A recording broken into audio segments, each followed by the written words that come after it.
It's the Better Business Bureau, and our corporate name is the Better Business Bureau South Central Louisiana, Inc., because we serve 12 parishes in South Central Louisiana. What does the Better Business Bureau do? The Better Business Bureau is actually the oldest consumer protection agency that started in this country more than 100 years ago, but it is solely funded by the business community. What we do is on behalf of the ethical businesses in our 12 parishes, we provide services both to the public and the business community to help them better themselves with decisions concerning their finances and their money and their income. Today is one of our B2B luncheons, and our guest speaker is Jim Donelon, the insurance commissioner for the state of Louisiana.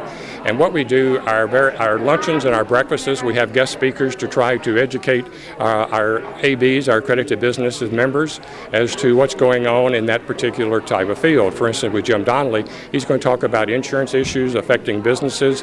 He may touch on some of the other insurance concerns with flood insurance, et cetera. So we're not sure exactly what he's going to talk about, but it's going to be a great update as to what's going on in the state of Louisiana on the insurance-wise. It is tax season, and tax season each year gives me an opportunity to get out and about and make the tour of the state that I do, reminding folks of the availability of a tax credit on their state income tax, dollar-for-dollar tax credit for, in most cases, a couple $100. If you will just check off the line and attach a copy of your deck page from any property insurance policy you have in place. That is the tax rebate, tax credit or cash rebate that the legislature made available for property owners struggling with increased property insurance costs after Rita and Katrina in 2005. The rebuild, I call it the mother of all stimulus, the recovery of Southeast and Southwest Louisiana, where tens of billions of insurance dollars were paid to property owners for the losses they incurred as a result of those two events. For property insured in Louisiana, private insurers paid property owners $25.3 billion for their losses as a result of Hurricane Katrina. And just 3 weeks later, another $3.3 billion was paid to property owners for losses incurred as a result of Hurricane Rita. Know that before that hurricane, those two hurricanes, and actually before the first of those two hurricanes, Katrina, the insured loss event record holder in our state was from a hailstorm that went through New Orleans on a Sunday evening in 2000, the year 2000, and resulted in just over $500 million being paid for insured losses as a result of that event. That broke our then previous record of a little under $500 million when Hurricane Andrew, after crushing South Florida, made a second landfall in the central coast area of Louisiana and did just under $500 million in insured property damage in our state, most of it, frankly, here in the Baton Rouge area. So Katrina beat our previous record by 50 times, and 3 weeks later, another $3.3 billion, our second worst insured loss event in the history of the state, Hurricane Rita, happened to us. And those dollars don't include $15 billion that was paid to property owners with flood insurance in place by the National Flood Insurance Program for just damage here in our state. Add to that the $15 billion that the federal government spent to rebuild the levees in the metropolitan New Orleans area, and I'm not sure how much state government was able to hand out in the way of road home grants to uninsured folks who suffered losses as a result of those two events, and other dollars that were paid out to property owners and citizens in our state for cleanup, for repair, for the rebuilding of their lives.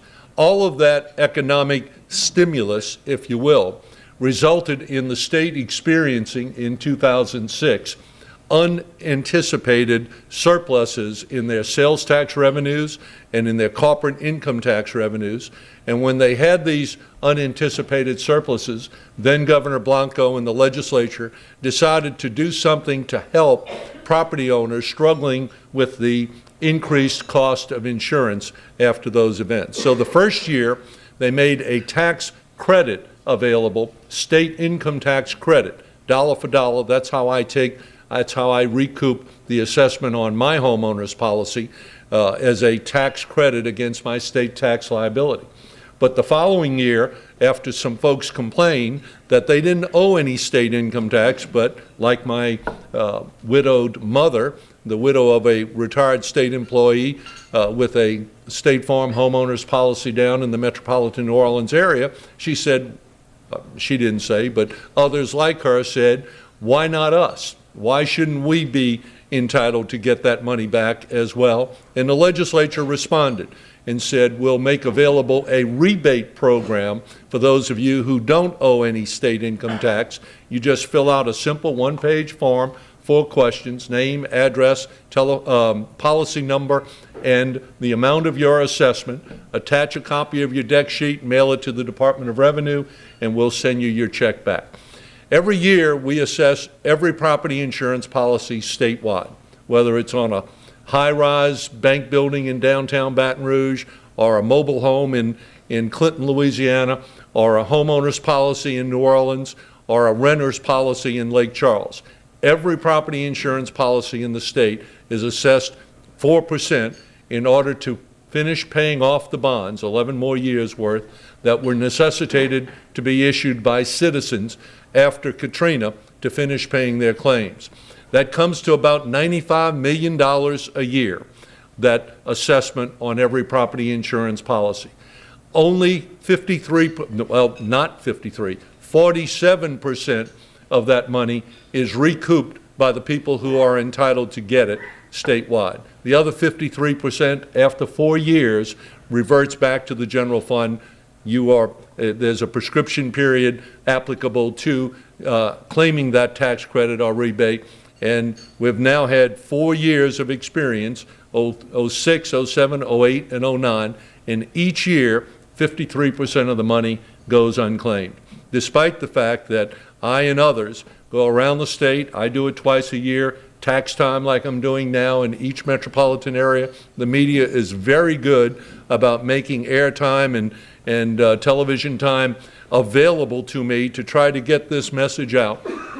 I do it again in December when another year is about to prescribe. The print media will put the chart in the newspaper with the years and how much was claimed and unclaimed, and every year it's 53% goes unclaimed. And every time I do a speech like this or an opportunity like this morning on Channel 2 and Channel 9, our phones at the department ring off the hook. In fact, my staff says, ask the commissioner to let us know when he's going to go on the radio or television so we can be prepared for the onslaught of telephone calls that come asking for help, getting the form, sending it in, what do I need to do, et cetera, et cetera.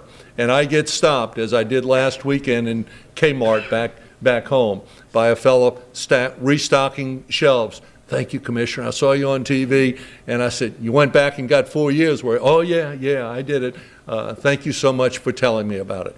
And I was asked this morning when doing it on either 2 or 9, why don't people know? You know, you do this every year. How can they not know about it? And the answer obviously is people are just too busy in their workaday lives to pay attention to what we're doing down here in Baton Rouge. It's sad to say, it's unfortunate from their point of view, very unfortunate. But I think it's a fact that they are just trying to get the kids through school and get to work and keep the home together and deal with paying their bills, that it's real hard for them to keep track of what we're involved with here in the state capitol. But let me get into other areas of insurance that are relevant to you and your lives. And nothing was more important to us in this state than what the Congress passed last week in the way of a rollback, if you will, from the reform and reauthorization of the National Flood Insurance Program. National Flood Insurance Program was created in the late 60s, primarily after Hurricane Betsy devastated the lower Ninth Ward of New Orleans and the Chalmette area in St. Bernard Parish. 6, 8 feet of water throughout those residential areas, subdivisions, etc. And companies, property insurance companies, started excluding from their coverage flood damage. And the federal government stepped in and provided a federal flood insurance program in the vacuum that was created by the exodus of the private insurers. And it has been rocking along ever since, accumulating small deficits up until Hurricanes Katrina and Rita. And when that happened to our state, and an additional $16 billion was collected by property owners in our state, that put the deficit up around $17, $18 billion. And each 5 years, the program is reauthorized, has been reauthorized, up to about 3 years ago, when the latest 5-year reauthorization ran out, and Congress couldn't bring themselves to either reform it. There were some that wanted to put it, reauthorize it for 5 years with a higher than the 10% cap on premium increases that was acceptable to those states like our own and a dozen others that were so dependent on that program. The fiscal hawks, if you will, wanted a 20% cap on the renewal cost for policies that were not paying the actuarial rate necessary for the coverage that they were providing. That gridlock resulted in Congress kicking the can down the road half-dozen times. 3 months now, 6 months, 1 month, 30 days, 60 days, and invariably, when the program ran out of those temporary extensions, acts of sale had to be canceled, policies were not reissued, and when they reissued it the next month or 2 or 3, they did it retroactively back to whenever the program had last expired. And finally, last year, lobbyists for the bankers, the realtors, the home builders, etc., descended on Washington and said, enough. We have to put this program back in place on a permanent, semi-permanent basis, 5 years, if you will. And a compromise was reached, which was the Biggert-Waters Act. But as is not uncommon in Washington, the unintended consequences of that reform part of the reauthorization, as I said before, rendered thousands of properties in our state worthless, because those properties, the cost of flood insurance went up 500, 600, 700%, some cases even more than that. And those properties, to get financing, required, under the guidelines for the national mortgage industry, required flood insurance to be in place, so that if it was prohibitively expensive, then the property would become worthless.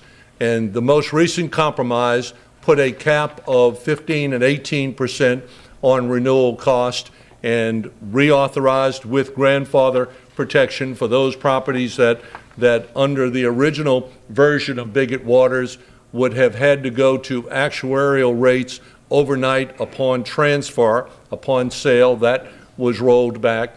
And other concessions were made to the program that worked to our benefit here in Louisiana more than any other state.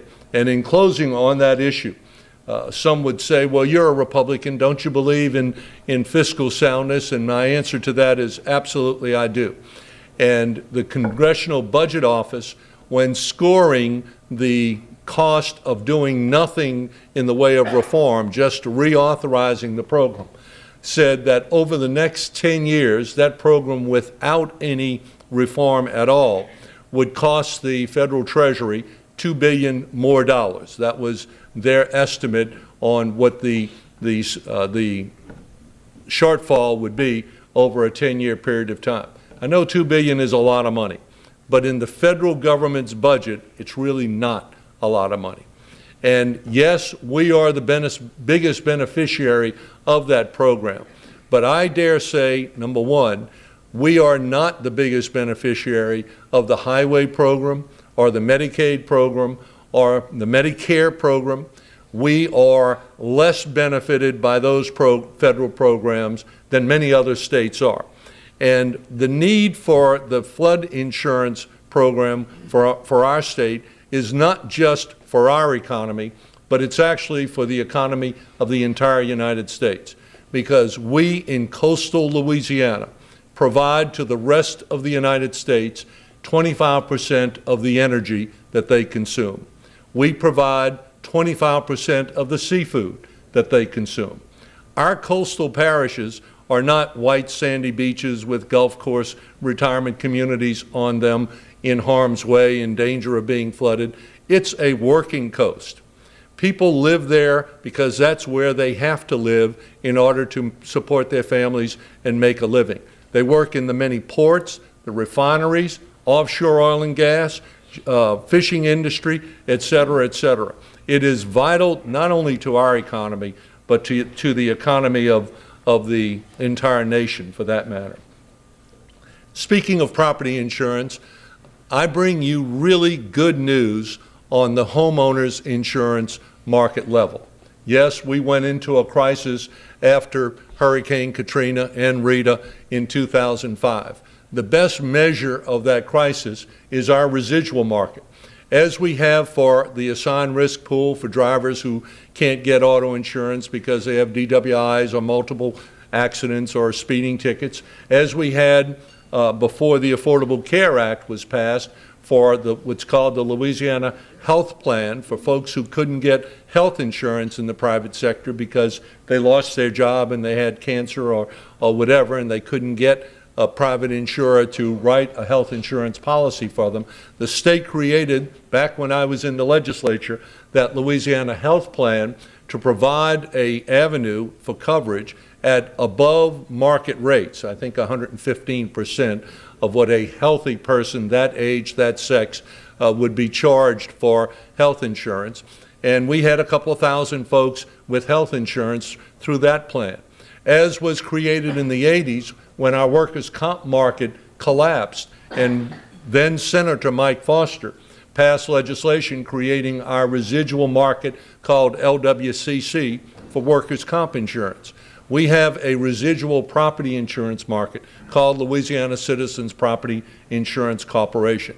It is by law required to adjust its rates every year to keep its premiums above the private sector and to write coverage for any property that the owner cannot get coverage in throughout the state of Louisiana. And in fact, there are 1,000 such policies in the Shreveport area and another 1,000 such policies in the Monroe area.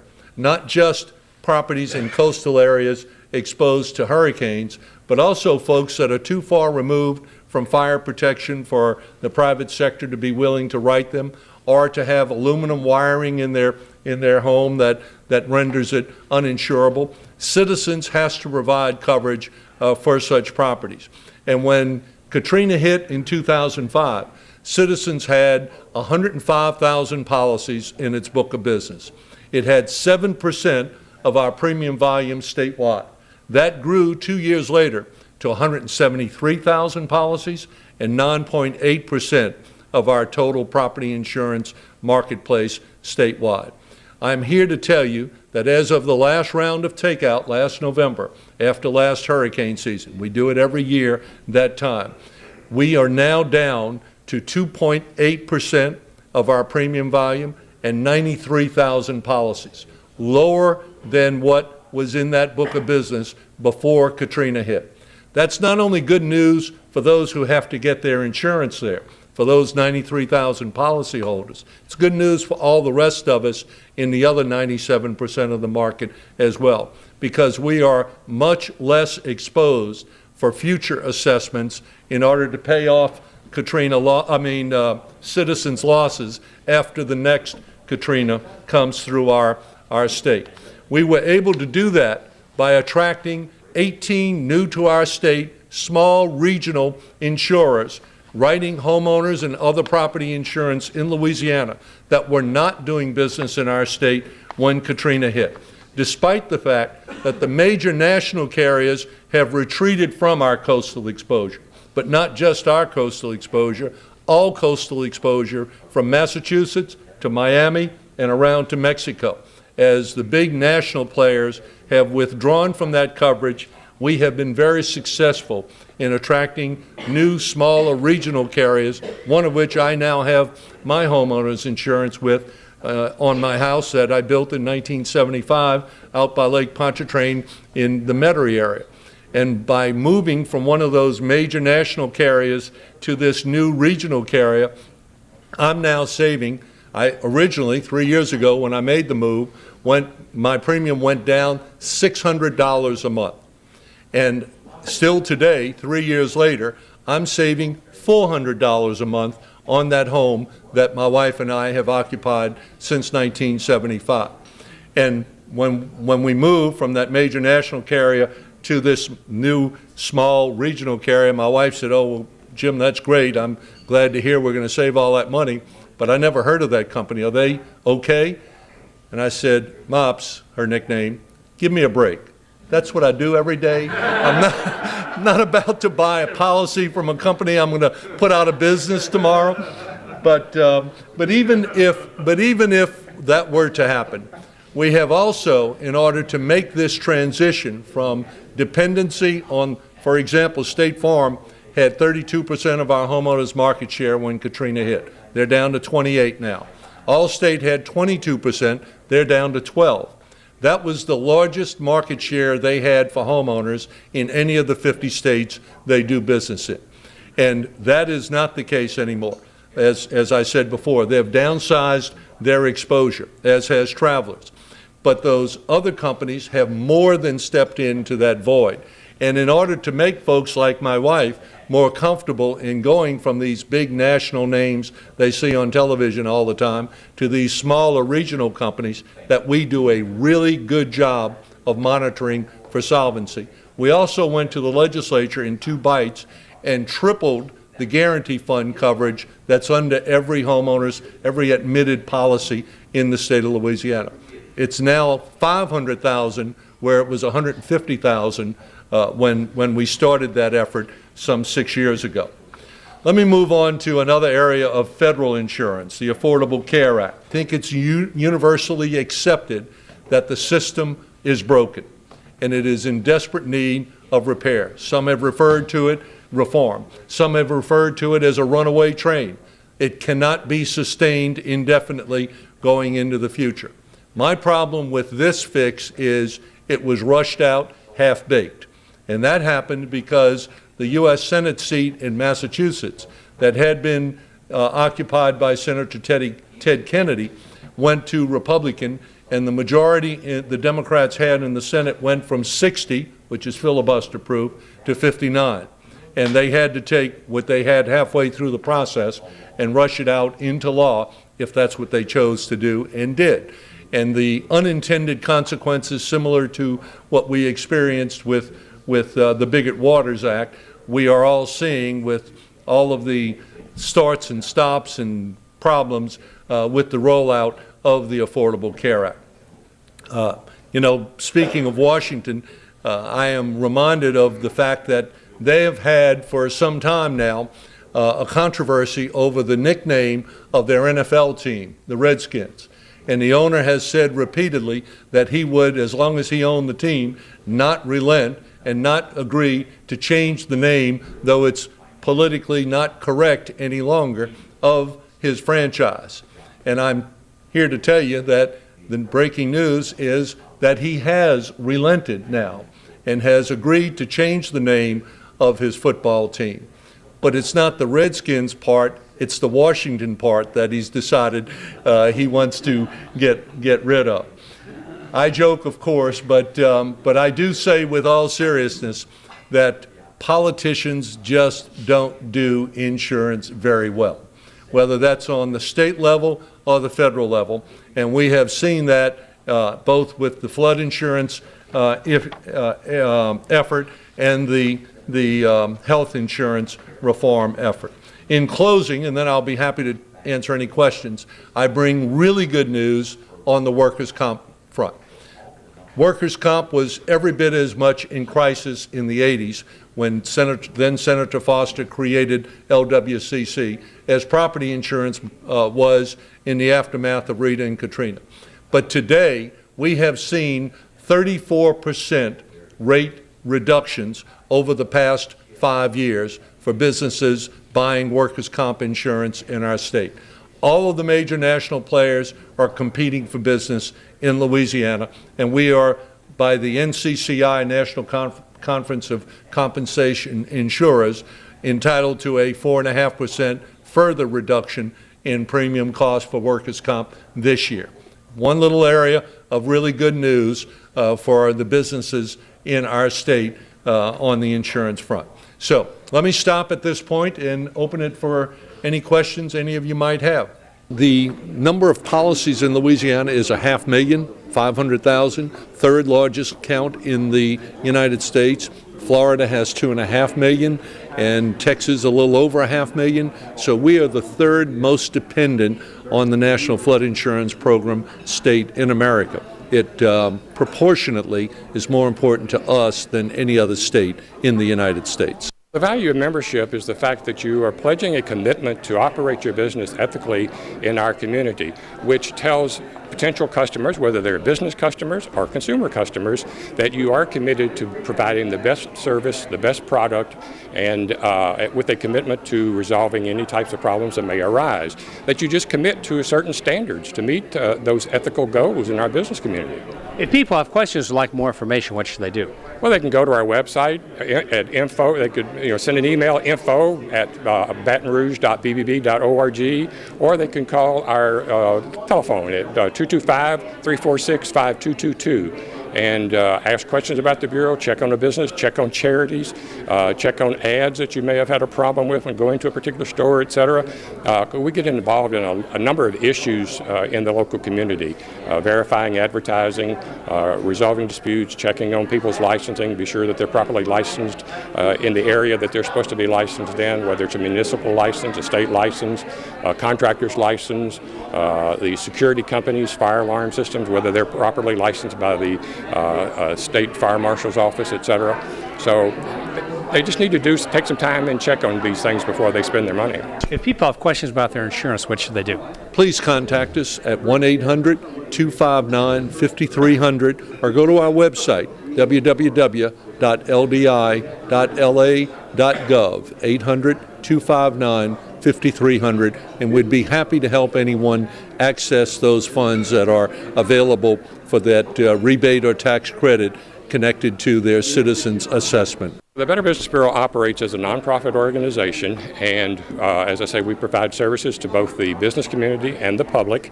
And the thing that most people use the Better Business Bureau for is our business reviews. Hopefully, that before anybody does business with a company, that they will check our website and pull up a business review on the company, and it tells basically how they are conducting their business in our community. If there are any complaints, how they resolved, what kind of customer service record do they have, how long they've been in business, are they properly licensed? If they're a contractor, do they have the contractor's license? Do they have the proper insurance, etc.? So what we do is to try to help anybody that's got to make a consumer or a business decision that's going to cost some money, that we give them the information that they need in advance to make a wise decision when spending their money.